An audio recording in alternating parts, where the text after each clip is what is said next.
문제를 남겨주시면 답은 저희가 찾겠습니다. 오늘 영상이 관련해가지고 여러 편을 찍었는데 또 새로운 게 나와가지고 찍게 됐습니다. 절세 끝판왕 연구전담부서 연구소와 관련인데 이번에 또 새로운 게 나왔다고 하는데 네. 도대체 뭐가 날라온 거죠? 사전심사라는 공문을 받으신 선생님들이 좀 있을 거예요. 네, 저희 업체도 한 2분 받으셨더라고요. 네, 연구인력개발비 세액공제 사전심사 안내문 받으신 분들이 깜짝 놀라서 전화하시더라고요. 사전심사라 누가 사전심사를 한다는 거죠? 국세청이 해준다는 거죠. 연구소 인증은 다른 기관에서 하는데 네, 맞습니다. 자기들이 왜 사전심사를 하겠다는 거예요? 근데 일단 연구소 관련된 부분이 세액공제가 굉장히 크잖아요. 네네. 제가 볼 때 이제 문제가 많이 있었던 거죠. 국세청하고 다툼이 많은데 이게 되냐 안 되냐 가지고 이게 안 됐을 경우에는 세액공제 받았던 부분도 토해내야 되고 가산세 부담도 해야 되고 이런 부분들이 많이 있으니 명목상으로는 우리가 먼저 검토를 해주겠다. 요 취지거든요. 어떻게 요청을 해야 되는 거죠? 일단은 홈택스로 뭐 신청해도 되고요. 우편으로 신청해도 되는데 일단 이게 비대면 심사를 하겠다고 해요. 서류만 가지고.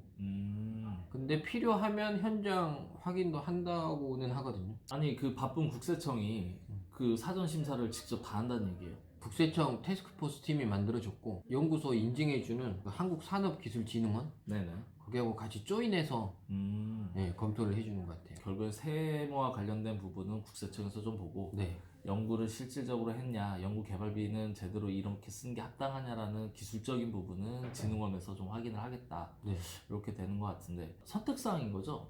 선택사항이죠. 그러면 해도 되고 안 해도 되고 네. 했을 때 무슨 혜택이 있나요?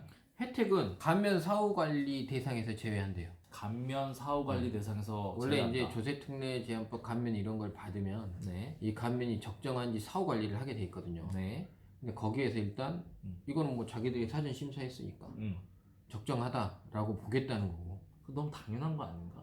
그렇죠. 당연하죠. 이것도 안 할 거면 할 필요 그러니까 없죠. 적정했으니까 당연히 적정한 건데 거기서 제외하겠다. 네. 뭐 일단 그런 혜택이 일단 있고. 말은 그래요. 제외해주겠다. 네. 그리고 또 하나는 심사 결과를 안내해주고 음. 당연히 심사했으니까 결과를 안내할 거 아닙니까? 네. 안 됐을 경우에 컨설팅이나 자문 서비스를 제공하겠다. 만약에 좀 미흡한 부분이 있으면 컨설팅 네, 네. 자문을 통해서 뭐 보완을 하던. 네. 근데 그러면 안 되면 연구소 취소될 것 같은데. 그럴 수도 있겠죠. 그거 다시 따기 쉽지 않은데. 그럴 수도 있겠죠. 그래요. 알겠습니다. 일단은 그리고 뭐 또 하나는 가산세 면제한다.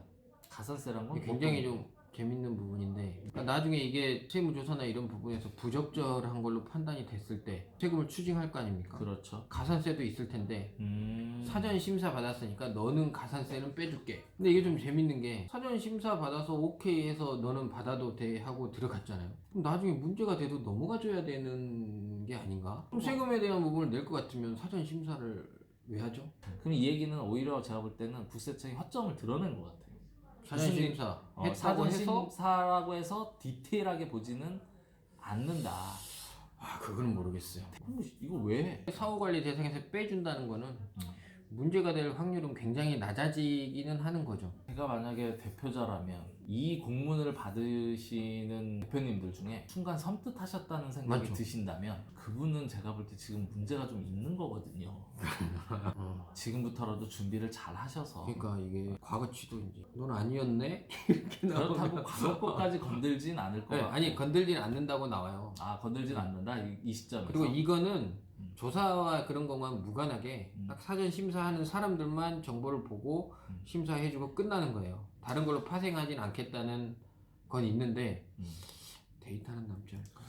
아니 이게 조금 고민을 해봐야 되는 게 뭐냐면 이게 한국산업기술진흥원에서 인증을 해주잖아요. 국세청이랑 지금 태스크포스 팀이랑 이제 제휴를 한다고 하는데 이렇게도 활용될 것 같아. 아니 이 좋은 제도를 업체들한테 안내를 해줬어.